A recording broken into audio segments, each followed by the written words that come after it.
सभी को good afternoon.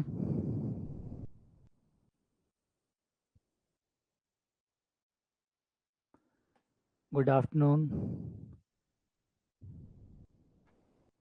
Radhe Radhe. Radhe Radhe. Radhe Radhe.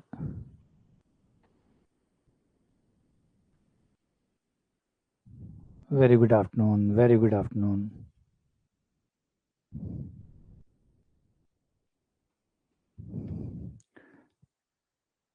हर हर महादेव। जय महाकाल। जय श्री राम। राधे ही राधे। आ जाओ, आ जाओ। आज का जो टॉपिक है बड़ा कमाल का है, बड़ा शानदार टॉपिक पढ़ने वाले। हाउ टू फाइंड रिमाइंडर, शेषफल कैसे निकालें, है ना। आज का टॉपिक जो है ये अच्छा टॉपिक है। नॉर्मली सवाल आते हैं इसके ऊपर, नॉर्मल सवाल आते हैं, काफ़ी वैरायटी आती है सवालों में कि रिमाइंडर है जो शेषफल है वो ज्ञात करो। आप बैंक में चले जाओ, एसएससी में चले जाओ, ठीक है, सी टेट में चले जाओ, लगभग आप जिन भी भर्तियों में जाएंगे वहाँ पे आपको ये चीज़ मिलेगी मिलेगी। ठीक है ना, मोटा मोटी सब जगह ही है ये। सब जगह इसलिए है कि ये सिर्फ नॉर्मल चीज़ नहीं है, ये सिर्फ टेंथ तक का टॉपिक नहीं है। टेंथ में शायद जो इसका रूप, अब जो इसका रूप आता है आजकल, जो ये सवाल जहाँ तक पहुँच चुके हैं वहाँ तक इसमें बहुत सारी थ्योरम भी मिक्स होने लग गई है, बहुत सारी थ्योरम। तो इस टॉपिक को एग्जैक्टली बता पाना मुश्किल हो जाता है कि ये टेंथ का टॉपिक है या सीनियर लेवल का है या फिर ग्रेजुएशन लेवल का है, क्योंकि बहुत लंबा चलता है टॉपिक।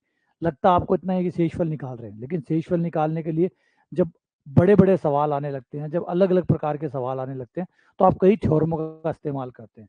कई थ्योरमों का नाम सुनोगे आप, चाइनीज रिमाइंडर थ्योरम नाम सुना होगा, Chinese remainder theorem, Euler theorem, Fermat theorem, Wilson theorem.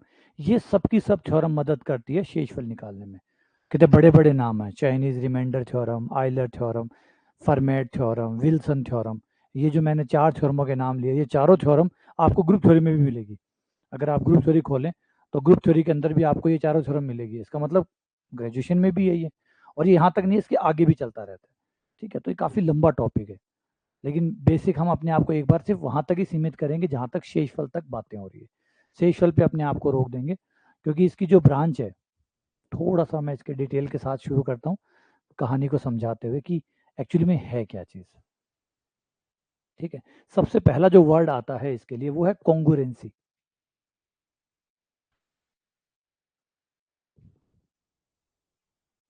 Congruency, ठीक है। अब इसका एग्जैक्टली हिंदी वर्ड बड़ा मुश्किल है कि हिंदी वर्ड इसका क्या है। कई बार किताबों में लिखा होता है समशेष, और अगर हम टेंथ की किताब के हिसाब से देखें तो टेंथ में कॉन्ग्रुएंसी कहते हैं सर्वांग समता को। तो समशेष, सर्वांग समता,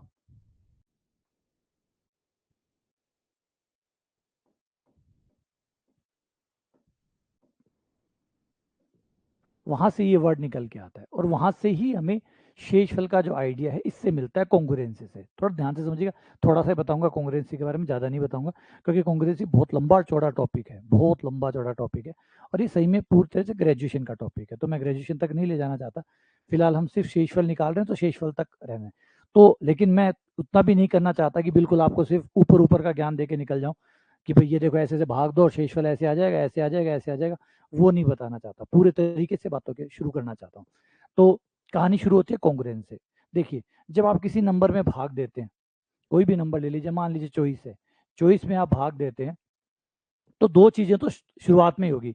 जैसे आप भाग का नाम लेंगे, भाग का नाम लेते ही एक अंश और एक हर, एक भाज्य और एक भाजक, दो तो पक्के होंगे, क्योंकि दोनों में से अगर कोई नहीं है तो भाग किसका दे रहे हो, किस में दे रहे हो। तो ये दो चीजें तो आपको शुरुआत में ही मिलेगी, ये दो चीजें तो आपको सबसे पहले मिलेगी। किस में भाग दे रहे हो, किसका भाग दे रहे हो। तो किस में भाग दे रहे हो, भाज्य, किसका भाग दे रहे हो, भाजक। तो ये दो तो चीजें तो ऑलरेडी सवाल के साथ ही होती है, तो ये तो होना ही होना है। इसके बाद में जनरेट होता है दो चीजें और नई। जब आप भाग देते हैं, 4 बार भाग दिया, 20 आया, शेषफल 4 बचा। अब यहाँ पे दो चीजें और नई मिली है, एक है भागफल, एक है शेषफल। एक है भागफल और एक है आपका शेषफल। अगर हम शुरुआती हिस्सों की बात करें, नंबर सिस्टम के शुरुआती दिनों की बात करें, तो अभी हम जो पढ़ रहे हैं वो है नंबर सिस्टम।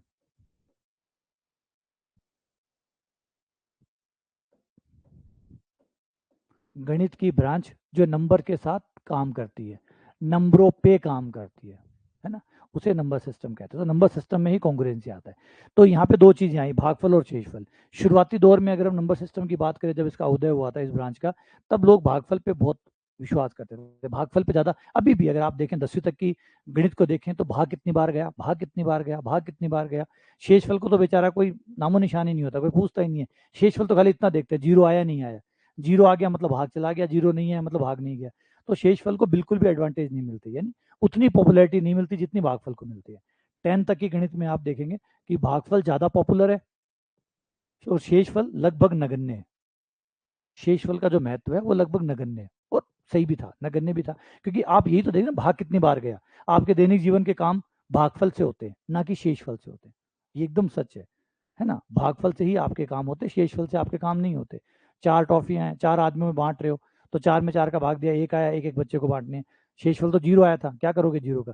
तो शेषफल पे हमारा कोई फर्क भी नहीं है, और शेषफल तो हम छोड़ भी देते हैं, शेषफल तो छोड़ भी देते हैं। तो शेषफल का कोई रोल प्ले नहीं होता आपके दैनिक जीवन में। दैनिक जीवन में भागफल ही इंपॉर्टेंट रखता है। तो यहाँ तक सब कुछ बढ़िया चल रहा था। फिर जब आगे पढ़ा गया, आगे जाना गया, जैसे ग्रुप थ्योरी आई, ग्रुप थ्योरी में हमें महत्व समझ में आया कि शेषफल जो है वो भागफल जितना कलाकार है उससे ज्यादा कलाकार शेषफल है। अगर शेषफल को देखा जाए तो ये गणित की काफी मिस्ट्री जो है खोलने की ताकत रखता है। तो फिर अध्ययन शुरू हुआ शेषफल का, फिर पढ़ना शुरू किया शेषफल को। तब से रिमाइंडर्स पे काम होना शुरू हुआ, और जब इस पे काम होना शुरू हुआ, इसके महत्व को पढ़ा गया, समझा गया, तो पता चला कि ये एडवांस मैथमेटिक्स में बहुत जबरदस्त टूल बन सकता है। तो फिर इसको सिस्टमेटिकली पढ़ना शुरू किया, तरीका से एकदम क्रमबद्ध तरीके से पढ़ना शुरू किया, और इसके लिए पूरी एक ब्रांच बन गई जिसका नाम हो गया कॉन्ग्रुएंसी। कॉन्ग्रुएंसी में आप इस टाइप की शेषफल से जुड़ी समस्याओं को जो है जो पढ़ते हैं, वो नंबर सिस्टम की ब्रांच, नंबर सिस्टम में सब ब्रांच होगी कॉन्ग्रुएंसी, ये पढ़ा जाता है। तो इस तरीके से इसका उदय होता है। रिपीट कर रहा हूं, हम अब जब हम शेषफल पे बात करते हैं, कि दो चीजों पे से आप एक पे ध्यान रख सकते हैं, या तो भागफल पे या शेषफल पे। 10वीं तक की जो मोटा मोटी गणित है वो भागफल का काम करती है। भागफल, भागफल कितना आया, कितनी बार भाग गया, है ना, इस पे ज्यादा हम बात करते हैं बजाय शेषफल के। अब हम जो बात करने वाले हैं वो शेषफल के ऊपर बात करने वाले हैं, और पढ़ने वाले हैं कि कैसे शेषफल निकाला जाता है किसी संख्या में। नॉर्मल संख्या, छोटी संख्याओं में तो भाग देके आप आराम से भी निकाल सकते हैं, लेकिन बड़ी संख्याओं में भाग कैसे काम करता है उसके बारे में बात करेंगे। आ जाइए। उससे पहले थोड़ा सा कॉन्ग्रुएंसी को ही समझा भी देता हूँ। कुछ वर्ड है जो बार बार आते हैं। मान लीजिए ए और बी दो नंबर है, ए तथा बी दो संख्याएं हैं, ठीक है। ए और बी दो संख्याएं हैं, ये कॉन्ग्रुएंट कहलाएगी। दो संख्याएं ए और बी कॉन्ग्रुएंट कहलाएगी एम के सापेक्ष, जिसे कहते हैं मोडुलु एम, या moduli, L I, M O, M O D U L I, moduli, moduli N. A और बी कॉन्ग्रुएंट कहलाएंगे मोड एन के सापेक्ष, एन के सापेक्ष। एन क्या है, एक धनात्मक पूर्णांक है, एन एक धनात्मक पूर्णांक है। ए और बी कॉन्ग्रुएंट कहलाएंगे, कब कहलाएंगे, जब ए और बी के अंतर में, ए और बी के अंतर में एन का पूरा पूरा भाग जाएगा। अगर ए माइनस बी दोनों को मैं घटाऊं, ए में से बी को घटाऊं और ए में से बी घटाने के बाद एन का पूरा पूरा भाग जाता है, तो हम कहते हैं कि ए और बी कॉन्ग्रुएंट है। किसके सापेक्ष, एन के सापेक्ष। इसका, इस छोटे से आइडिया का नाम कॉन्ग्रुएंट है, लेकिन आइडिया छोटा नहीं है, खतरनाक है ये छोटा बम है, धमाका जबरदस्त करता है ये। बात सिर्फ समझो कि कॉन्ग्रुएंट कहते किसे हैं। जब आप कहते हैं कि ए और बी कॉन्ग्रुएंट है, इसका मतलब आप ये कहना चाहते हैं कि इन दोनों का अंतर किसी एक संख्या एन से विभाजित होगा, ये है कॉन्ग्रुएंट। अब इस बात को लिखा ऐसे जाता है, ए 3 लाइन, बी मोड एन। लिखने का तरीका ये है, बात वही है जो ऊपर लिखी है मैंने, बात वही है कि ए तथा बी का अंतर एन से विभाज्य है, ए तथा बी का अंतर एन से विभाज्य है, यानी उनमें एन का भाग जाता है।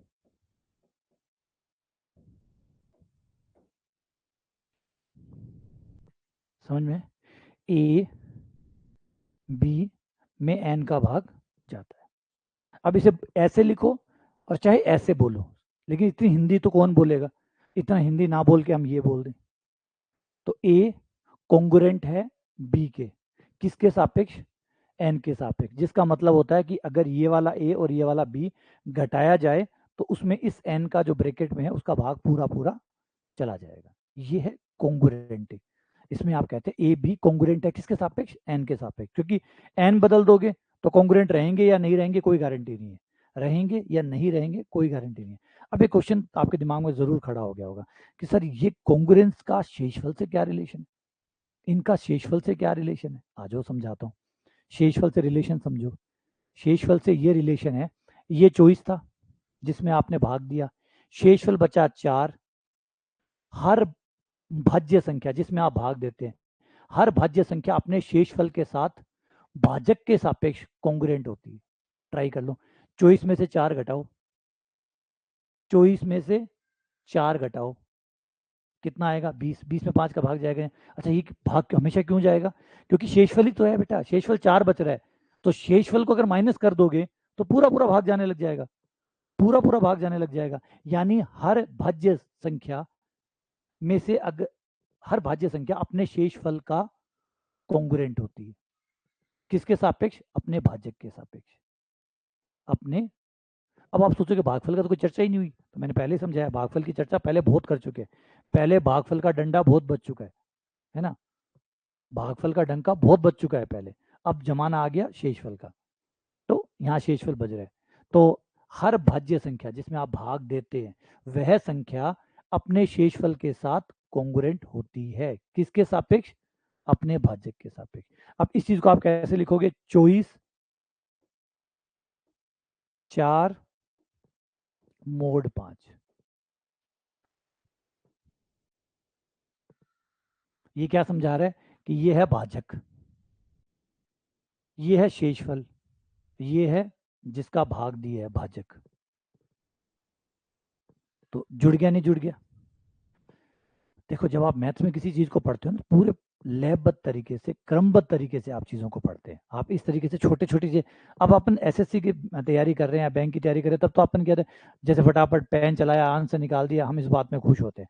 लेकिन जब गणितज्ञ कोई चीज को पढ़ता है तो वो पूरे तरीके से पढ़ता है, सिस्टमेटिकली पढ़ता है, सारी परिभाषाएं बना के पढ़ता है, एकदम तरीके से पढ़ता है उसको, क्योंकि फिर वो जो नियम बनाएगा, जो फॉर्मूले बनाएगा, जो थ्योरम बनाएगा, उसको आगे भी बढ़ाना है, रोकना नहीं है। खाली बीएससी, खाली 10th का एसएससी का या बैंक का एग्जाम पास नहीं करना, उस गणित को आगे भी बढ़ाना है, तो वो पूरे तरीके से पढ़ता है। देखो कितना शानदार तरीका यूज किया इन्होंने, ये है कॉन्ग्रुएंसी, ये पूरी है कॉन्ग्रुएंसी। इसके बारे में आपको मैं एक लेक्चर पूरा अलग से सेपरेट बना के दूंगा, फिर कॉन्ग्रुएंसी को पूरा अच्छे से समझाऊंगा कि क्या है और आगे क्या क्या रूल इसके चलते हैं, क्या क्या इसमें होता है। लेकिन वो ग्रेजुएशन का रहेगा, अभी मैं बिना मतलब में ग्रेजुएशन इसमें मिक्स नहीं करना चाहता, फिर वो आपके ग्रेजुएशन का कंटेंट बन जाएगा।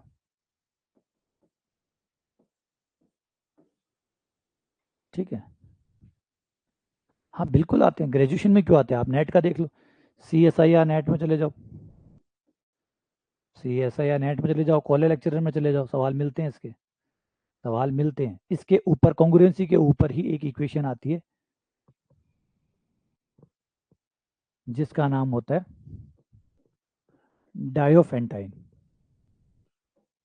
आप लोगों ने नाम ना सुना हो तो आज पहली बार सुन लीजिए, डायोफेंटाइन इक्वेशन। एकदम सरल इक्वेशन लिखूंगा, इसका सवाल अभी जस्ट थोड़े दिनों पहले आरपीएससी में आया था, नाम है डायोफेंटाइन इक्वेशन। डायोफेंटाइन इक्वेशन क्या है, इस इक्वेशन को सुनना, x3 mod 5, ये इक्वेशन है। क्यों ही इक्वेशन, क्योंकि x का मान इसमें अज्ञात है, x का मान निकालना होगा, x का मान निकालना होगा। आप यहाँ पे बता भी सकते हैं कि x का मान क्या है, कोई दिक्कत भी नहीं, x का मान आप यहाँ बता सकते हैं कैसे, इसकी परिभाषा से, x3 मोड, इसका मतलब क्या हुआ, इसका मतलब हुआ 5 विभाजित करता है, मतलब 5 काटता है किसको, इन दोनों के अंतर को, इन दोनों का अंतर यानी x-3 को, 5 कट करता है x-3 को, 5 काटता है x-3 3 को।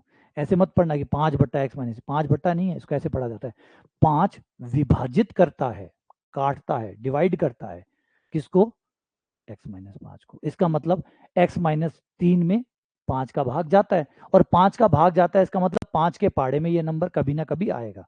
5 के पाड़े में एक बार में आए, 2 बार 5 है ना, वो 5 पंजा 5 5 1 जा 1, 5 2 जा 5 3 जा 5 4 जा 5 6 जा 5 7 जा, कोई ना कोई जा पे x माइनस 3 आ जाएगा, किसी न किसी जा पे। तो मान लेते हैं x माइनस 3 जो है वो 5 के जा पे आ जाता है। जैसे 5 1 जा मतलब 5 के पाड़े में एक बार पे, 5 के पाड़े में 2 बार पे, 5 के पाड़े में 3 बार पे, 5 पे कट रहा है मतलब 5 के पाड़े में कभी ना कभी बंदा आएगा। आएगा तो मतलब 5 के जा पे आ गया। तो x बराबर कितना आया, 5 के प्लस 3।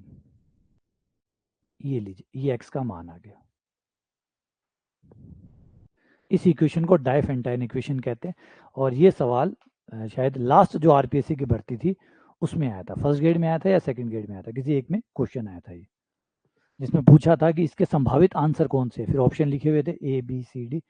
एग्जैक्टली मैं दिखा दूंगा, शायद सेकंड ग्रेड में था, शायद सेकंड ग्रेड में था, तो ये क्वेश्चन उस समय आया हुआ था। तो इनको कहते हैं डायोफेंटाइन इक्वेशन। ये याद रखिए, ये सबसे इजी इक्वेशन मैंने लिखी है, इसके ऊपर भी इक्वेशन होती है, इसके ऊपर भी इक्वेशन होती है। ये इसे लीनियर कहते हैं क्योंकि x की पावर 1 है ना, तो इसको लीनियर कहते हैं। x की पावर 2 होने पर, 3 होने पर, 4 होने पर, जैसे जैसे पावर बढ़ती जाएगी ये लीनियर है, लीनियर से फिर और ऊपर भी बढ़ती चली जाएगी, ठीक है ना। तो ये आपका आगे का हिस्सा बन जाता है, जब आप, मैंने कहा ग्रेजुएशन में हो या पोस्ट ग्रेजुएशन की जब पढ़ेंगे तब ये आपका हिस्सा होंगे, तब इसके बारे में पढ़ेंगे। तो फिलहाल तो हम कॉन्ग्रुएंसी को, इसको यहाँ पे एक बार विराम देते हैं। थोड़ा सा बेसिक पढ़ाना जरूरी था क्योंकि मैं सीधा शेषफल निकालता, शेषफल की बातें बोलता तो आप पूछते कि ये नियम कहाँ से ला रहे हो आप, है ना। तो मैं आपको बता दूं सारे के नियम कॉन्ग्रुएंसी से व्युत्पन्न करे हुए हैं। जो भी आपको कहीं यूट्यूब पे भी अगर आप कहीं पे पढ़ रहे हैं तो समझ जाइएगा वो जो भी बता रहा है वो घर पे बना नहीं रहा, घर पे किसी ने मशीन नहीं लगा रखी, जो भी बना रहा है वो सब कॉन्ग्रुएंसी की दया से बने हुए हैं, उन्हीं को उठा के वो काम में ले रहे हैं। चलो अब आ जाते हैं शेषफलों पे, अब रिमाइंडर पे बात करते हैं।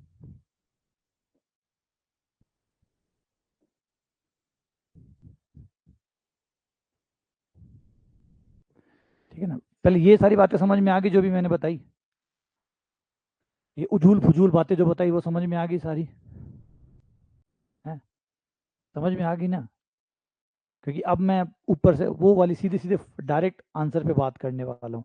पहले आपको बेसिक समझा दिया कि क्या था, ये कहाँ से आता है, नहीं आप लोग ये जानना चाहेंगे, ये समझना चाहेंगे अभी जो मैं जो भी चीज़ें बोलने वाला हूँ अब, ये समझ जाना ये सब कॉन्ग्रुएंसी से आई हुई है।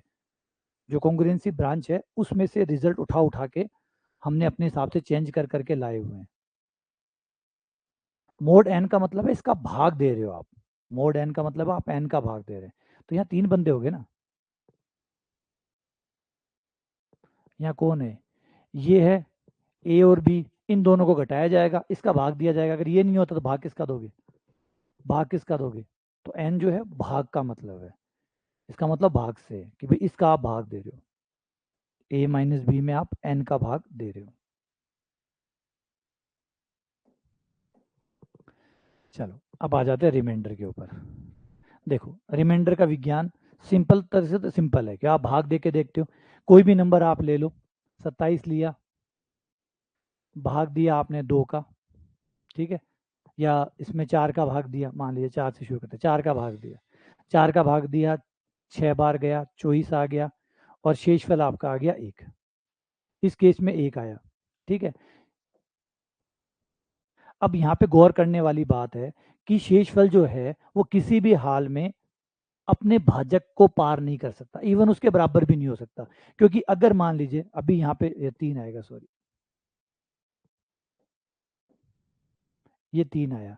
अब यहाँ पे एक चीज देखो कि अगर शेषफल 4 आता तो हम एक बार और भाग लगा देते, अगर यहाँ पे 28 होता तो फिर हम तो एक बार और भाग लगा देते। यानी शेषफल किसी भी हाल में, जो शेषफल होता है वो कभी भी अपने भाजक से बड़ा नहीं होता।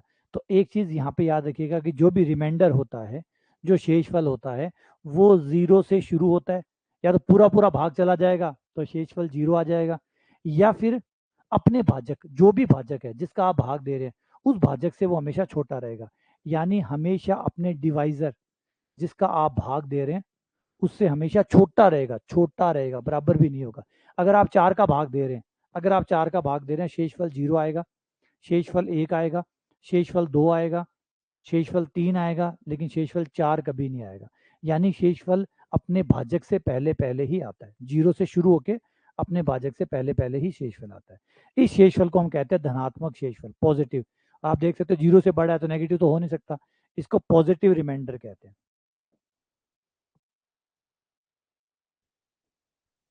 पॉजिटिव रिमाइंडर, धनात्मक शेषफल। और सही में ओरिजिनल शेषफल यही है, ओरिजिनल यही है। अगर खाली शेषफल बोलोगे तो भी कोई दिक्कत नहीं, क्योंकि ओरिजिनल यही है। क्योंकि हम यहाँ पे पॉजिटिव बोल इस रहे हैं, एक और शेषफल बनाने वाले हैं जिसका नाम है नेगेटिव, नेगेटिव रिमाइंडर, ऋणात्मक शेषफल। ऋणात्मक शेषफल क्या होगा कि आपका जो भी पॉजिटिव रिमाइंडर बचा है, जो भी आपका रिमाइंडर आया है, उस रिमाइंडर में से, उस शेषफल में से आप घटा दो अपने भाजक को। आपका जो डिवाइजर है जिसका भाग आपने दिया है उसको घटा दो, उसको घटाने से आपको ऋणात्मक शेषफल मिल जाएगा, नेगेटिव रिमाइंडर मिल जाएगा। जैसे इसी क्वेश्चन के लिए ले लेते हैं, इस क्वेश्चन में ये 3 है, इस वाला रिमाइंडर कितना था 3, भाग कितने का दिया था 4 का, तो 3 में से 4 गया, शेषफल आ गया -1, तो ऋणात्मक शेषफल हो गया -1।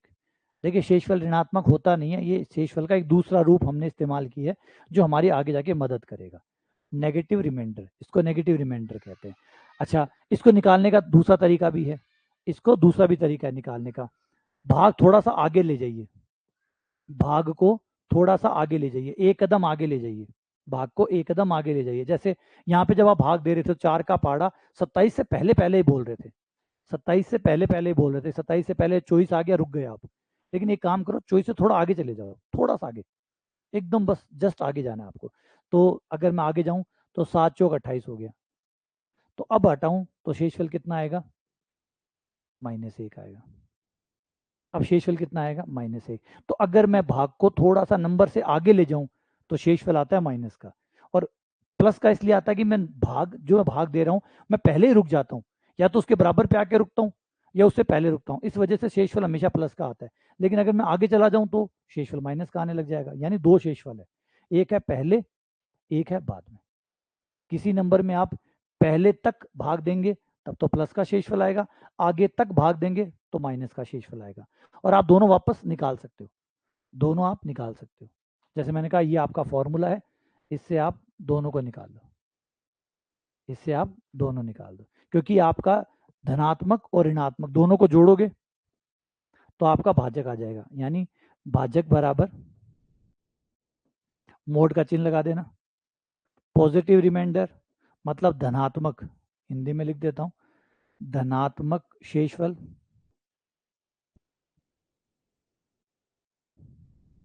धनात्मक शेषफल प्लस आपका ऋणात्मक शेषफल। लेकिन ऋणात्मक शेषफल माइनस का आएगा, इसलिए मोड लगा दो ताकि वो माइनस माइनस प्लस हो जाए। इन दोनों का जोड़ जो है वो भाजक आता है, इन दोनों का जोड़ भाजक आता है। क्योंकि देखो ये देखो 3 था, धनात्मक 3 था, ऋणात्मक -1 था, -1 को मोड लगा के प्लस कर दूं तो 3 और 1 4, और भाजक कितना था 4 था। तो इस तरीके से भी आप निकाल सकते हैं। तो समझ जाओ कि अगर अब किसी नंबर को एक एग्जाम्पल लेके देखते हैं अपन, इसी से यहाँ पे देखो एग्जाम्पल देके देखते हैं कि मान लो 7 है, 7 में मैंने 4 का भाग दिया, या 7 तो हो चुका, 12 ले लेते हैं, 12 में 5 का भाग दिया, 12 में 5 का भाग दूंगा तो धनात्मक शेषफल आएगा 2, धनात्मक 2 आएगा। अब धनात्मक 2 आएगा तो सोच लो ऋणात्मक इधर टोटल 5 होना चाहिए, टोटल 5 होना चाहिए, तो धनात्मक शेषफल 2 आया, तो ऋणात्मक शेषफल -3, धनात्मक शेषफल -3, क्योंकि दोनों का जोड़ 5 होता है, 5 मतलब भाजक के बराबर होता है, तो भाजक 5 है तो 5 होगा, वो अगर 2 हो गया तो वो 3 हो गया। ऋणात्मक शेषफल है तो माइनस का आएगा, धनात्मक है तो प्लस का आएगा। तो धनात्मक शेषफल तो आपको निकालना ही आता है, वो निकाल लो, वो निकाल कर फिर कम कर दो। ठीक है, और एग्जाम्पल ले लो, 48 है, 48 में 7 का भाग दें, 48 में 7 का भाग दें तो शेषफल आएगा धनात्मक शेषफल, तो 7 का भाग जाएगा, धनात्मक शेषफल निकाल रहा हूँ तो 7 छंग 42, 42 तक जाएगा, 48 में से 42 गया 6 बचा, तो प्लस का हो गया 6, धनात्मक शेषफल हुआ +6, तो ऋणात्मक शेषफल हो गया -1, है ना। तो इस तरीके से आप धनात्मक ऋणात्मक दो शेषफल बना के चलोगे। अभी काम क्या आएगा वो अभी जस्ट थोड़ी देर में आपको पता लग जाएगा, वो थोड़ी देर में ही अभी सवाल करेंगे, तो उसके साथ ये सारी थ्योरी कनेक्ट हो जाएगी कि क्या काम आएगा, क्या प्लस का और क्या माइनस का, दोनों काम आएगा। लेकिन फिर भी याद दिला दूं, हमने दो बनाए हैं अपनी सुविधा के लिए। क्षेत्र जो आपका शेषफल है वो धनात्मक वाला ही माना जाता है, ऋणात्मक वाले को शेषफल नहीं माना जाता। ये हमने हमारी सुविधा के लिए बनाया है, लेकिन माना प्लस वाले को ही जाता है। अगर पूछा जाए कि शेषफल, तो शेषफल +2 +6 यही शेषफल होते हैं, माइनस वाले शेषफल नहीं होते। खाली शेषफल का मतलब धनात्मक शेषफल से, ठीक है। आ जाओ अब इसके विज्ञान को, थोड़ा सा इसका विज्ञान समझो, इसके गुण धर्म समझो।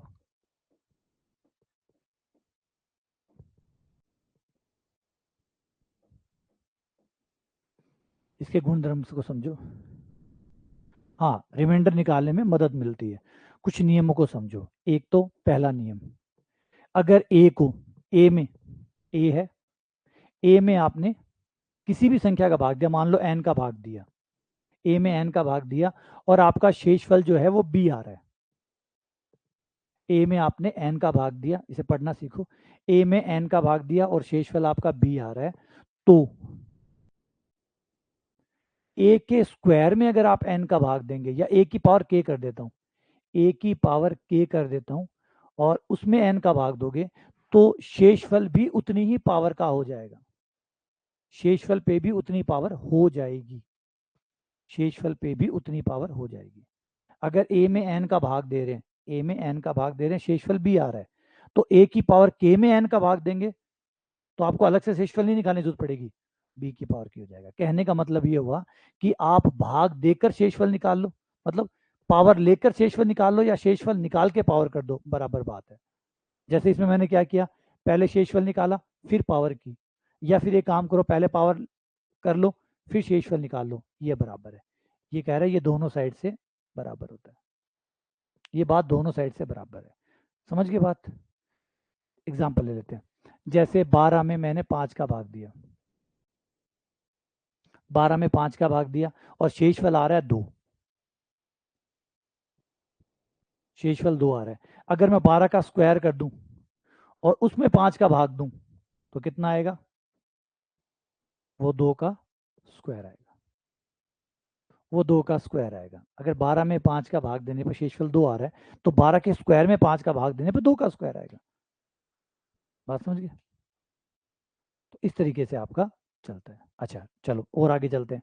अच्छा 12 में 3 कर दूं तो शेषफल आएगा आपका 2 की पावर 3, लेकिन रुको, 2 की पावर 3, 2 की पावर 3 तो 8 हो गया, 8 और 5 का भाग दे रहे हो, और मैंने बताया था शेषफल कभी भी अपने भाजक से बड़ा नहीं आता, 8 5 से बड़ा आ गया, तो एक काम करो, जो शेषफल आ रहा है उसमें और भाग दे दो, और भाग दे दो, तो और भाग दे दिया, 8 में 5 का भाग दिया, 8 में 5 का भाग दिया, कितना बचा 3, तो शेषफल हो गया 3।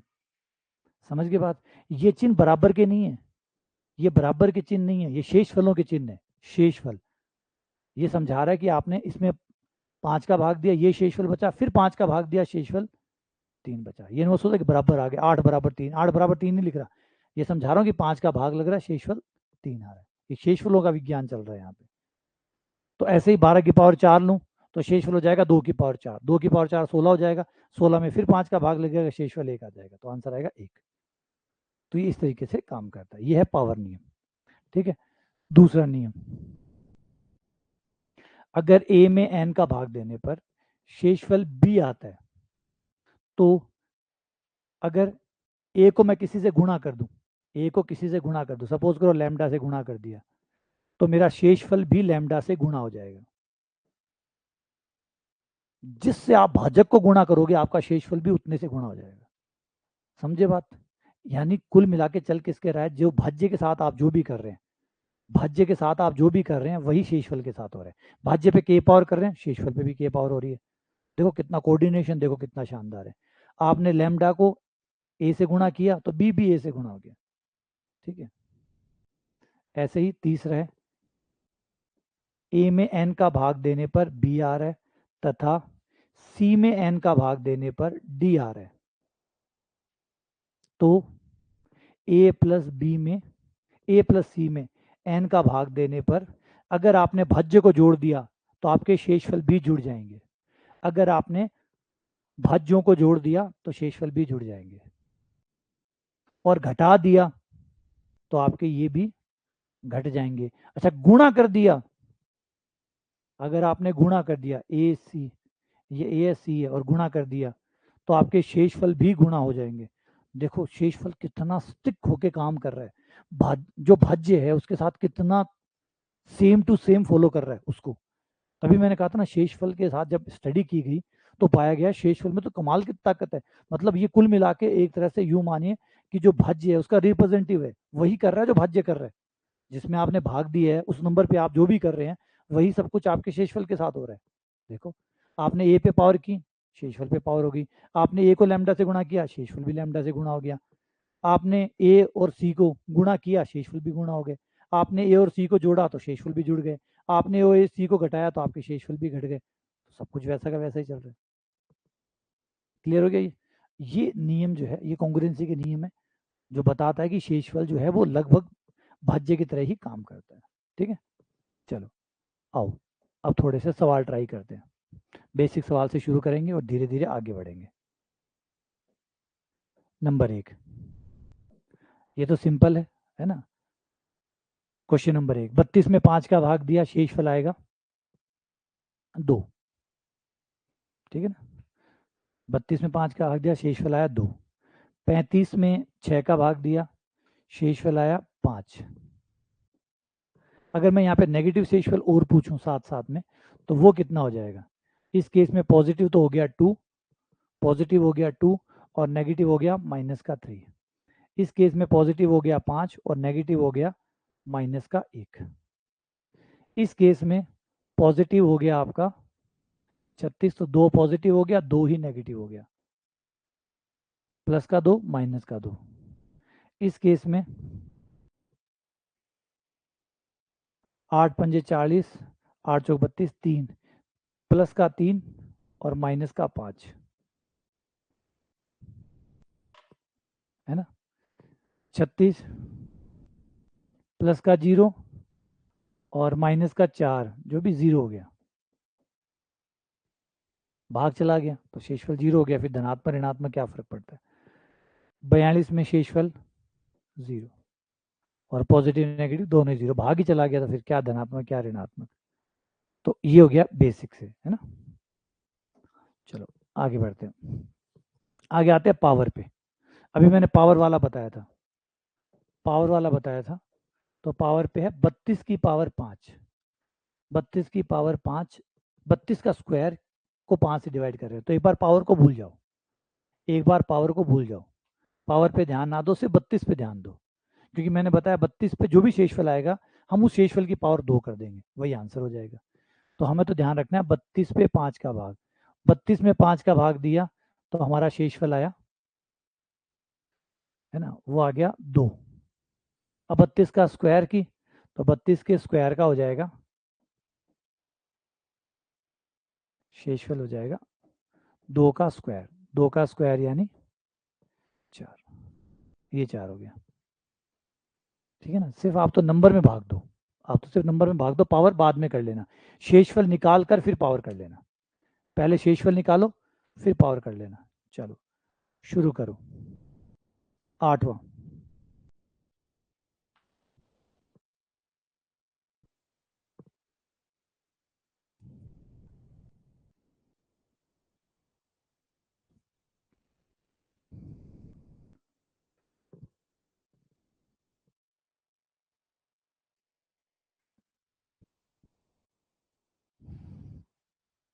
0। ठीक है, अगला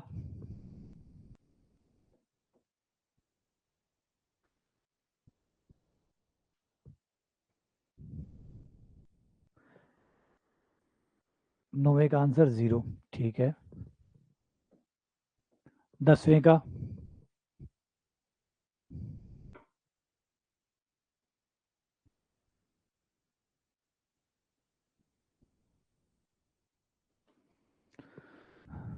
दसवें का हो जाएगा। अब यहाँ पे देखो, यहाँ पे अब काम करेगा, थोड़ा सा ध्यान से देखो। अब माइनस वाला थोड़ा सा रोल प्ले करना शुरू कर देगा। 35 में आप 6 का भाग देते हो, 35 में 6 का भाग देते हो तो शेष फल आपके 2 आएंगे। एक आएगा प्लस का 5। अब कई बार प्लस का 5 का स्क्वायर करने में दिक्कत, बड़ा नंबर आएगा तो स्क्वायर करने में दिक्कत आएगी आएगी। तो अब +5 की जगह माइनस का 1 ले लो। आप +5 की जगह, क्योंकि मैंने कहा दोनों ही काम करते हैं, दोनों ही कंसेप्ट काम करते हैं। तो अब आप 5 को छोड़ दो और 5 की बजाय आप माइनस के 1 को ले लो।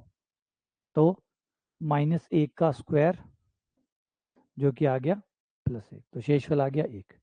तो इससे फटाफट आंसर आ जाएगा। इसका शेषफल आया 1। तो ये है नेगेटिव जो रिमाइंडर होता है उसका फायदा, कि बस स्क्वायर करना भी। आगे नंबर, ये तो नंबर बहुत छोटे छोटे लिए हैं, आगे बड़े नंबर आएंगे तब फर्क समझ में आएगा कि कई बार नेगेटिव रिमाइंडर कितना जबरदस्त काम करता है। अगला नंबर अब है 3 पावर।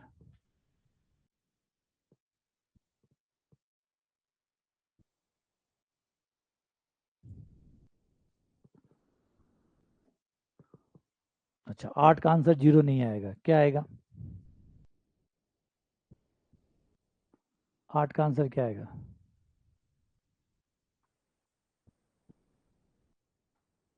कैलकुलेटर से निकाल लो।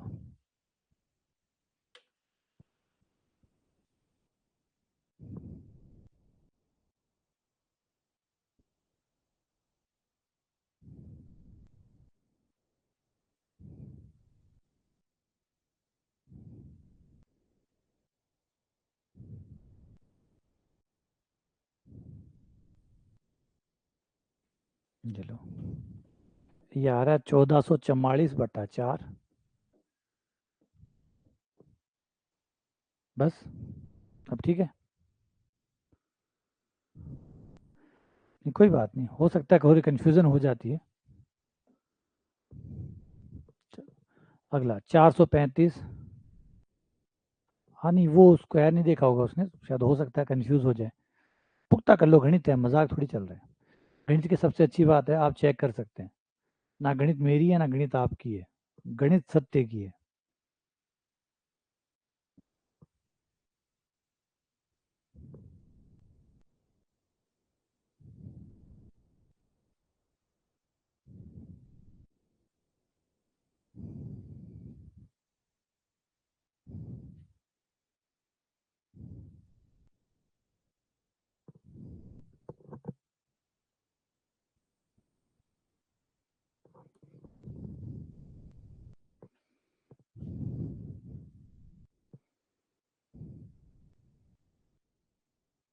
अभी मैं आपको समझ में भी आऊँगा कि ये एक बार आप सवाल कर लो, फिर मैं आपको समझाऊँगा।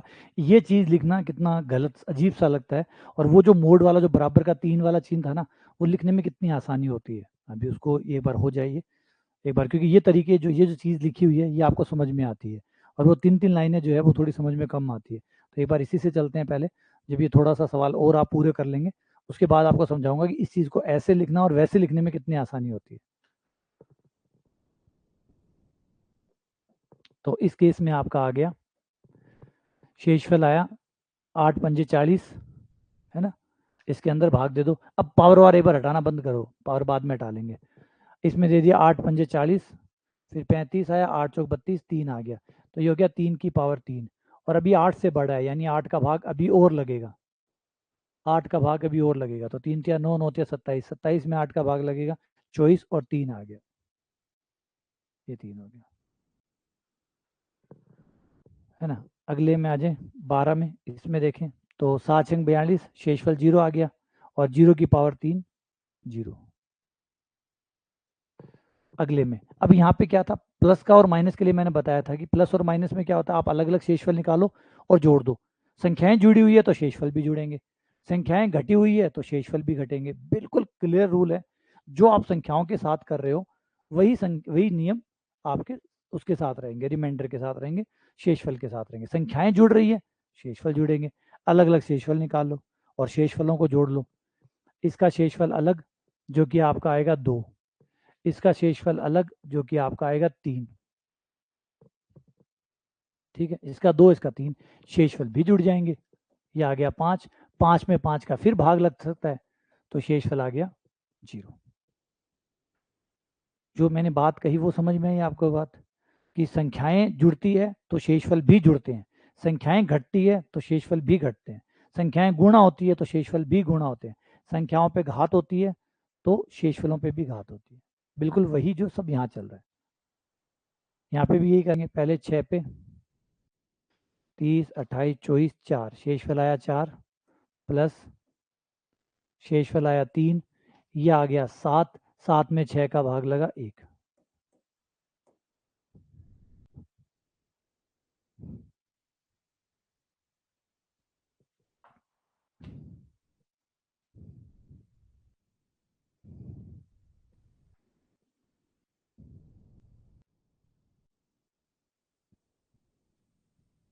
ठीक है, आगे बढ़ जाऊं, आगे बढ़े।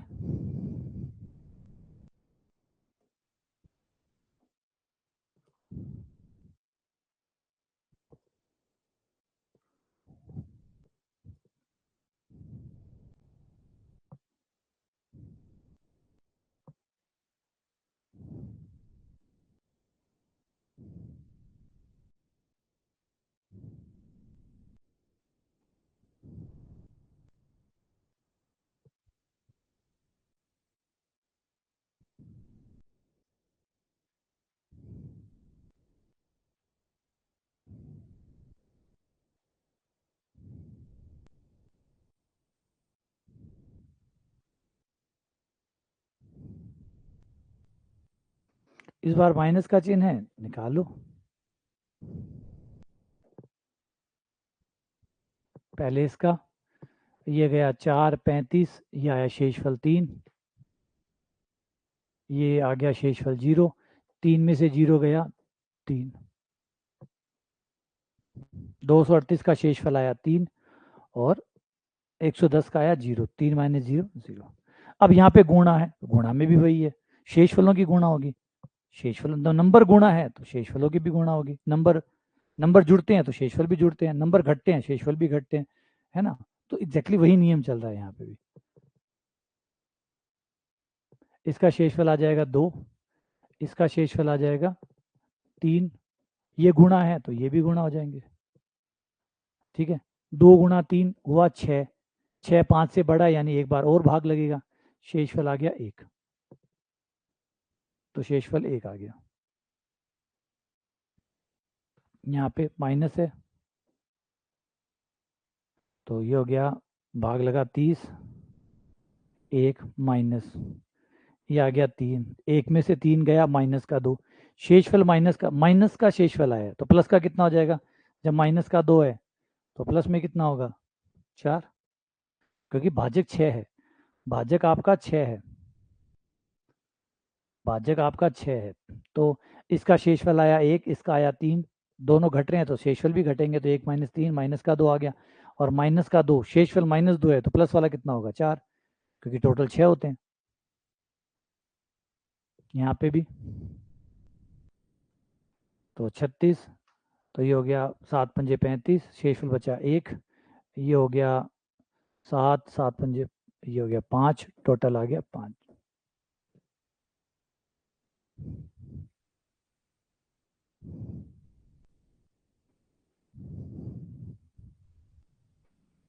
ठीक है,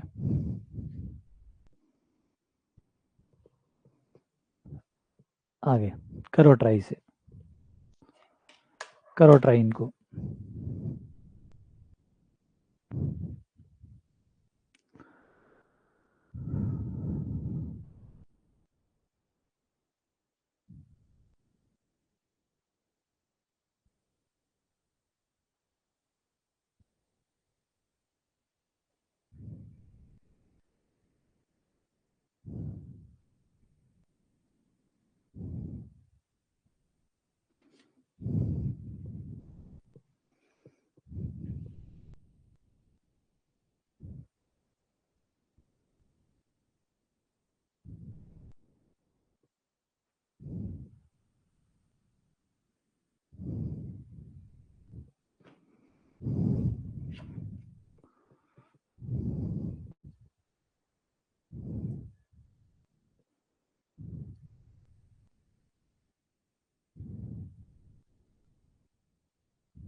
ठीक है, एक बार कर लो। यहाँ पे थोड़ा सा एक रूल, हल्का सा माइनर रूल जो है एक और बताऊंगा यहाँ पे, कि कई बार नीचे वाले नंबर बड़े हो जाते हैं, कई बार नीचे वाले नंबर बड़े हो जाते हैं, तो कोई बात नहीं, अगर नीचे वाले नंबर बड़े हो जाएं, अगर बाई चांस नीचे वाले नंबर बड़े हों और कट रहे हों तो काट लो, कट रहे हो तो काट लो। फॉर एग्जाम्पल देखो, इसको लिया आपने और यहाँ पे नंबर को काट लिया कि भाई 9 बड़ा है, 9 का भाग देने में दिक्कत है। अगर 9 में दिक्कत नहीं, 9 तो वैसे ही सिंपल है, चाहो तो आप भाग दो, क्योंकि कई बार बड़े जैसे 60 हो गया, 26 हो गया, ये नंबर तो बड़े हो गए, बड़े हो गए तो इतना बड़ा बड़ा पहाड़ा किसी को होता नहीं है पता, तो वो काटना चाहे तो काट सकता है। ठीक है ना, एक बार बिना काटे करवाता हूँ, एक बार काट के करवाता हूँ। देखो बिना काटे करोगे तो यही होगा सीधा, 48 में 9 का भाग दिया, 9 पंजे 45, 3 बचा, शेषफल ये 3 आया, यहाँ से आपका शेषफल 1 आया, 3 इंटू 1 3 आ गया, तो शेषफल 3 आ गया। ये हुआ पहला केस। दूसरा केस, अगर मान लो आप इसको कट कर देते हो, तो थोड़ा सा ध्यान दीजिए, अगर कट कर देते हो तो कट किया जा सकता है, 48 इंटू 46 बटा 9, और मैं इसको 3 के पहाड़े पे काट सकता हूँ, तो काट दो, बिल्कुल काट दो, 16 तिया 48, 3 तिया 9, कट गया। और अब काट के शेषफल निकाल लो, काट कर शेषफल निकाल लो, तो 16 में, अब नहीं कट रहे ना, कट रहे तो और काट लो, 16 में 3 का भाग दिया, शेषफल आया 1, 46 में 3 का भाग दिया, शेषफल आया 1, और 15 1 16 1 आया, 1 इंटू 1 1 आ गया। बस अब यहाँ रुकना, यहाँ रुकना, याद रखना कि आपने इस नंबर को काटा हुआ है, ये शेषफल आया है 3 के हिसाब से, ये शेषफल 3 के हिसाब से आया है, क्योंकि आपने नंबरों को छोटा कर लिया था। तो आपने किससे काटा था, याद रख लो, किससे काटा था, इसको 3 से काटा था ना, तो लास्ट में शेषफल को 3 से गुणा कर देना। बीच में कुछ देर के लिए आप इसकी मदद ले सकते हो काटने वाले की, लेकिन याद भी रखना होगा कि किससे काटा था, लास्ट में जो भी आपका आंसर आया उसको उतने से गुणा कर देना, तो शेषफल मिल जाएगा, तो आंसर आएगा 3। ठीक है, रिपीट कर रहा हूँ दोबारा, तो आप अगर काटना चाहें काट लो, वो नंबर से कट जाएगा, लेकिन जिससे भी काट रहे हो ध्यान जरूर रखना, रिकॉर्ड में लिख लेना, इस इससे काटा है, लास्ट में जो भी शेषफल है उसको वापस से उनसे गुणा कर देना, क्योंकि शेषफल फिर उसके सापेक्ष नहीं आ पाएगा, क्योंकि आपने ये सुविधा मिली है थोड़ी देर के लिए, थोड़ी देर के लिए सुविधा मिली है कि नंबरों को छोटा कर लो आप, लेकिन नंबरों को छोटा करने से एक बात ये भी बदल गया कि अब आपका शेषफल 3 के हिसाब से आ रहा है, ना कि 9 के हिसाब से आ रहा है, तो वापस 9 के हिसाब से कितना आएगा वो आप करें। जैसे अब यहाँ देख लो, यहाँ पे भी आप ये कर सकते हो, ये फ़ायदा उठा सकते हो, जैसे ये काटा, ये काटा मतलब आपने 10 काट लिया, ठीक है। अब ये और भी कट सकता है, 3 से ये कट गया, 3 दूनी 6, ये कट गया, ठीक है, काट सकते हो ना ऐसे, तो ये चीज़ें आप यहाँ पे कट कर सकते हो, लेकिन जब कट कर रहे हो तो ये तो सारा ही कट जाएगा, देखो ये कि सारा कट गया, यानी भाग पूरा पूरा चला गया, भाग पूरा पूरा चला गया, मतलब शेषफल 0 आएगा। और 0 की खास ये बात है कि शेषफल 0 फिर सबके लिए 0 है, फिर वो सबके लिए 0 है, तो शेषफल 0 ही रहेगा, क्योंकि गुणा भी करोगे, अगर मान लो 60 को आपने जिससे काटा था उससे वापस गुणा करोगे, तो 0 इंटू वो नंबर 0, तो 0 का तो कुछ बिगड़ेगा नहीं, वो 0 रहेगा। तो इस तरीके से आप कटिंग कर सकते हो। ठीक है ना, जैसे यहाँ आ जाओ, यहाँ पे भी थोड़ी सी कटिंग कर लें, हो जाएगा। और 6 के पाड़े पे काटे, 6 दूनी 12 और 6 नी में 54, हो गया, कट गया। अब आप शेषफल निकाल लो, शेषफल 19 का आया, और 16 8 1 आ गया, और 9 के साथ निकाला तो भी 1 आ गया, 1 इंटू 1 आया, लेकिन रुक जाओ, किससे काटा था, 6 से, 6 से काटा था ना, तो ये 1 इंटू 6, शेषफल आएगा आपका 6। बस ये ध्यान रखना, लास्ट में इस बात को मत भूल जाना कि आपने थोड़ी देर के लिए अंकों को छोटा किया था काट कर, क्योंकि फ़ायदा मिल रहा था काटने से, वो जो रिमाइंडर है शेषफल निकालना आसान हो रहा था, आसान हुआ था ना, तो उसको भूल मत जाना, उस चीज़ को वापस देना भी है ना, वापस लौटाना है। हाँ, तो वापस गुणा करना भूल गए तो गड़बड़ जाएगी फिर, क्योंकि अब आपका शेषफल 2 के हिसाब से आया, ना कि 6 के हिसाब से आया। मत काटो, अगर दिक्कत है भूल रहे हो तो फिर काटो मत। यहाँ से भी ये हो गया 11, ये हो गया आपका 13, ठीक है, भाग दो, 96 में 13 का भाग दिया। अब यहाँ देखना, अब थोड़ा सा यहाँ ध्यान देना, यहाँ थोड़ा सा एक चीज़ मिलेगी आपको, 96 में 13 का भाग दिया, 13 सत्ते 91, 91 तो शेषफल आ गया 5, ठीक है। और ये हो गया 48, 48 में 13 का भाग दूं तो 13 या 39, 39 के हिसाब से मेरा शेषफल बचता है इसके अंदर, 48, 48 में से 39 गए, शेषफल बचता है 9।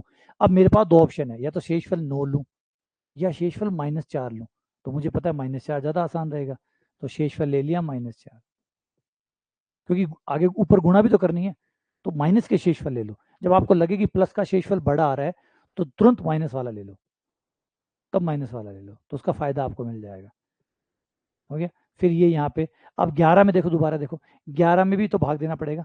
11 में 13 का भाग दूंगा तो 11 में 13 का भाग दूंगा, शेषफल 11 आएगा, क्योंकि 11 में 13 का भाग लगेगा ही नहीं, वही शेषफल ही है, तो 11 शेषफल हुआ।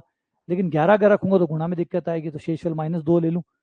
अगर प्लस का शेषफल 11 है तो माइनस का शेषफल सिर्फ -2 होगा, तो ये शेषफल हो गया -2, और ये लो गुणा कर लो, तो ये हो गया 5 इंटू -4 -20 इंटू -40, ये -40 आ गया, और माइनस के 40 माइनस माइनस प्लस हो गया, सॉरी, माइनस माइनस प्लस हो गया, 40 आ गया, 40 में 13 का भाग दिया तो 33 3 बार, शेषफल आया 1। ये शेषफल 1 आया है, लेकिन 13 के हिसाब से है, निकालना 26 के हिसाब से, तो 2 से गुणा कर दो, तो आंसर आ गया 2।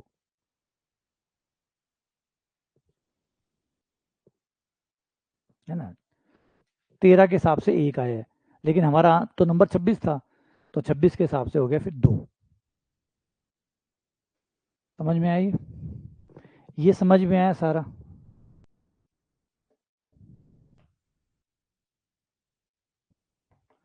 ये सारी बातें समझ में आई, हमने क्या किया ये सब?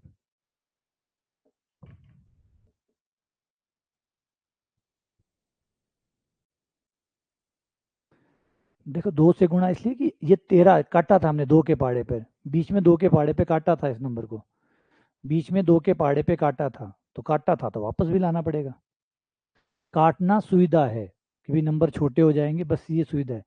जैसे माइनस का शेषफल है, माइनस का शेषफल आपको फायदा पहुंचा रहा है, माइनस का जो शेषफल है वो आपको फायदा पहुंचा रहा है कि भाई बड़ा नंबर, अब जैसे 11 था, शेषफल 11 आता, एक शेषफल -2 आ रहा है, तो 11 11 और -2 दोनों शेषफल है, एक धनात्मक शेषफल है, एक ऋणात्मक शेषफल है, तो हमने माइनस का 2 लिया, हमने माइनस का 2 लिया, क्योंकि माइनस का 2, क्योंकि इनके तीनों के शेषफल आपस में गुणा होंगे, और गुणा में नंबर जितने छोटे होते हैं गुणा उतनी आसान होती है, तो हमने शेषफल 11 में 13 का भाग दिया, शेषफल 11 बचा, लेकिन हमने 11 ना लेके माइनस का 2 लिया, है ना। माइनस का तो पता है ना, जो 11 प्लस का शेषफल है, तो माइनस का कितना होगा, 13 में से 11 गए 2, माइनस के 2 होंगे, तो माइनस के 2 ले लिए, फिर गुणा कर दी, फिर 13 का भाग 40 आया जो कि बड़ा है 13 से, फिर 13 का भाग दिया, शेषफल आया 1, 13 के हिसाब से 1 आ रहा है, जबकि आंसर का भाग तो 26 का लग रहा था, तो उसके हिसाब से 1 इंटू 2 बराबर 2।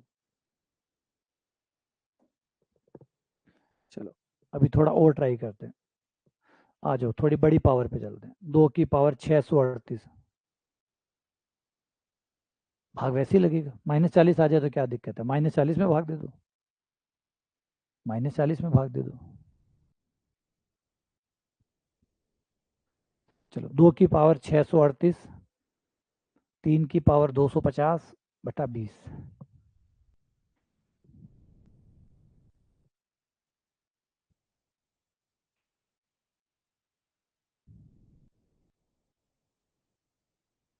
2 की पावर 638, 3 की पावर 250 बट्टे 20।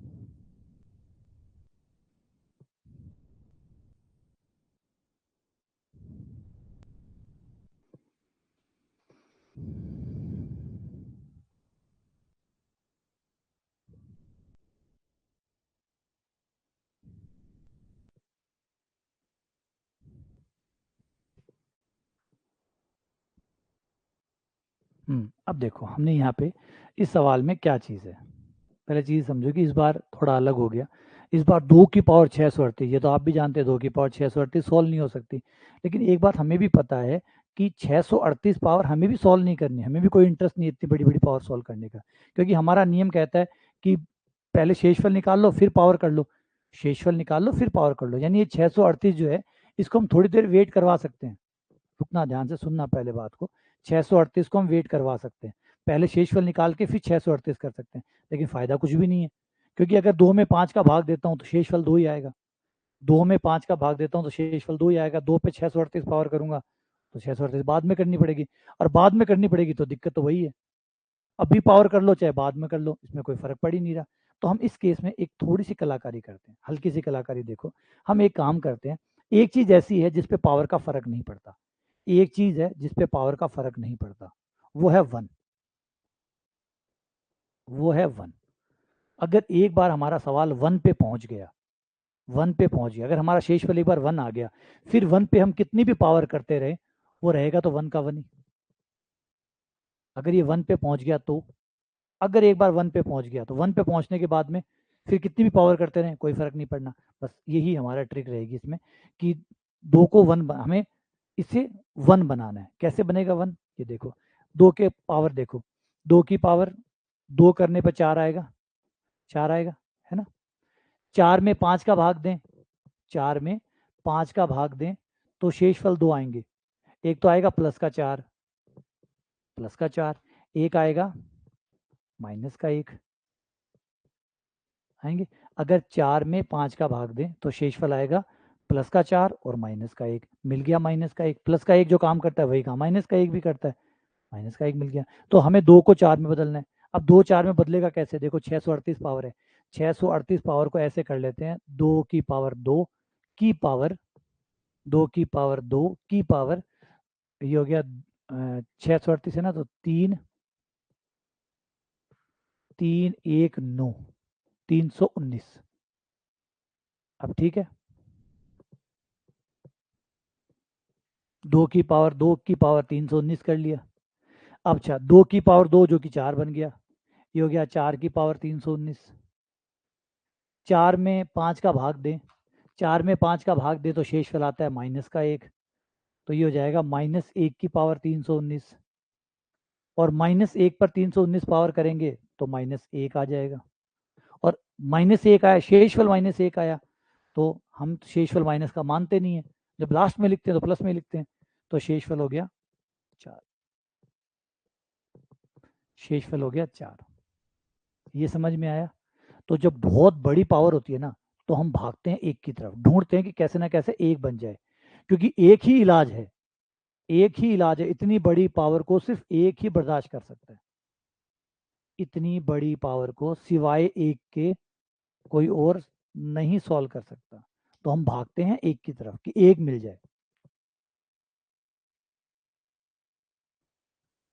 पकड़े नहीं पकड़े? हम एक की तरफ क्यों भागे, क्यों हमने एक ढूंढा? सोचो, 2 की पावर 3 4 5, इन सब की पावर निकालनी पड़ती है, 1 की नहीं निकालनी पड़ती है। 1 पे कितनी भी पावर आ जाए वो 1 ही रहता है, तो 1 में हमारे सारे झंझट खत्म हो जाएंगे। तो हम कोशिश करते हैं कि 1 पे पहुंच जाए, तो 1 ढूंढते हैं, 1 मिल जाए, -1 मिल जाए। ठीक है ना, ट्राई करो, अगला 24वां ट्राई करो।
आ जाओ, 3 के साथ ज्ञान देखो, 3 के साथ, 3 की पावर 4 करने पर आता है 81, 3 की पावर 4 पे आता है 81, 81 में 20 का भाग देने पर शेषफल आ जाएगा 1, तो 3 की पावर 4 परफेक्ट है, है ना, 3 की पावर 4 परफेक्ट है। लेकिन देखो क्या 3 की पावर 4 में ये लिखा जा सकता है? 3 की पावर 4 इंटू, तो ये हो जाएगा, पूरा पूरा नहीं बनेगा, कुछ एक्स्ट्रा बचेगा उसको अलग लिख देंगे इंटू करके। तो पहले जितना जा सकता है वो 248 तक जाएगा, 248 तक, यानी ये हो गया 6 चौक 24 और 2 62, और एक 3 की पावर 2 आपको अलग से रखनी पड़ेगी क्योंकि एक्स्ट्रा बचेगी। 250 पूरी खर्च नहीं हो रही है, 248 पावर ही खत्म हो रही है, क्योंकि हमें तो 3 की पावर 4 चाहिए मतलब चाहिए, हमें तो चाहिए मतलब चाहिए, 3 की पावर 4 ही चाहिए, क्योंकि 81 है, 81 में 20 का भाग दूंगा तभी एक आएगा, तो 3 की पावर 4 चाहिए, और 250 जो है वो 4 के पहाड़े में नहीं आता, तो मैंने 3 की पावर 4 जो 4 के पहाड़े में आता है उसको रख लिया, जो एक्स्ट्रा बचा उसको बाहर रख लिया, बट्टा 20, कोई बात नहीं, गुणा में है ना, गुणा में तो क्या दिक्कत है, इसका शेषफल गुणा उसका शेषफल, इसका शेषफल गुणा उसका शेषफल, आ जाओ, इसका शेषफल कितना हुआ, अब तो क्लियर हुआ ये, इसका शेषफल हो गया 1, 81 बट्टा 20, एक की पावर 62, इसका शेषफल हुआ 1 की पावर 62 इंटू, ये हुआ 3 का स्क्वायर यानी 9, 9 का शेषफल हुआ 9, 20 का भाग दे रहे हो, 20 का भाग दे रहे हो, 9 में 20 का भाग दे रहे हो, भाग जाएगा ही नहीं, वही शेषफल है, 9 आ गया, तो 1 की पावर 62 एक ही होता है, 1 इंटू 9 9 होता है, तो शेषफल आ गया आपका 9, शेषफल आ गया 9, समझे?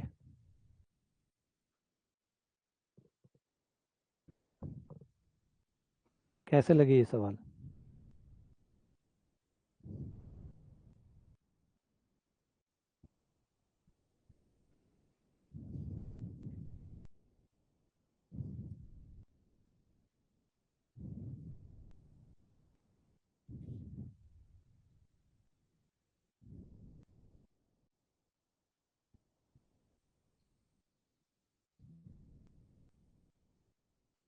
अरे यार, अभी ये ख़त्म नहीं हुआ है, अभी इसको कल और कंटिन्यू करेंगे, क्योंकि अभी तो हमने छोटे छोटे नंबरों के साथ लिया है, अब और बड़े नंबरों के साथ मज़ा लेंगे। अभी तो हमने जो नंबर लिए वो यहाँ पे छोटे नंबर है, यहाँ छोटे नंबर है ना, अभी हम इससे भी बड़े बड़े नंबर लेने वाले हैं, जो कल लेने वाले हैं, क्योंकि अभी जो इसके वीडियो में जो बनाया था वो मैंने कहा था 235 की पावर 146 को 147 से विभाजित करेंगे तो शेषफल क्या होगा। अभी तो आप जो कर रहे थे वो छोटे थे, अभी छोटे, अभी भी जो कर रहे थे वो शुरुआती थे, अभी तो थोड़े बड़े चलेंगे, अभी तो वहां पहुंचेंगे कि 235 की पावर 146 में 147 का भाग अगर आप दो तो शेषफल क्या बचेगा, इतना बड़ा नंबर भी हो, क्योंकि अगर इसको अगर आप अपने कंप्यूटर से या कैलकुलेटर से या किसी से भी करने की कोशिश करें तो इसको नहीं कर सकता, क्योंकि आपके कैलकुलेटर में इतने डिजिट ही नहीं होते, ठीक है ना। तो अभी ऐसी चीज़ें बाकी है जिनको पढ़ेंगे, इनके लिए हम 2-3 थ्योरम है जिनका इस्तेमाल करेंगे, जैसे मैंने शुरुआत में आपको बताया था, एक थ्योरम है उसका नाम है फर्मेट थ्योरम, फर्मेट थ्योरम वो पढ़ेंगे, एक थ्योरम है जिसका नाम है विल्सन थ्योरम वो पढ़ेंगे, एक चाइनीज रिमाइंडर थ्योरम भी है थोड़ा सा, उसको भी पढ़ेंगे, वो अभी काम की नहीं है क्योंकि वो आगे काम आती है, लेकिन उसका स्टेटमेंट जरूर पढ़ेंगे, एक आएगी आयलर थ्योरम उसको पढ़ेंगे। तो कल जो 4 थ्योरम पढ़ के फिर इससे आगे के जो सवाल है वो करेंगे, ठीक है ना। हाँ, विल्सन, विल्सन थ्योरम, ये सब फॉरेनर है, सब के सब फॉरेनर है, आयलर है, विल्सन है, और फर्मेट है, और उसके बाद में चाइनीज रिमाइंडर थ्योरम है, ये पूरा तत्व वाली थ्योरम है एक, जैसे अपने यहाँ पुराने काल की थ्योरम थी ना, वैसे चाइनीज में भी पुराने काल में ये थ्योरम चलती थी, आयलर, विल्सन, फर्मेट और चाइनीज रिमाइंडर थ्योरम, चाइनीज की थ्योरम, ठीक है। मिलते हैं आपसे शाम को दोबारा मैट्रिक्स के साथ, बिल्कुल होगा, बिल्कुल होगा, थैंक यू अनमोल, मिलते हैं फिर शाम को फिर से।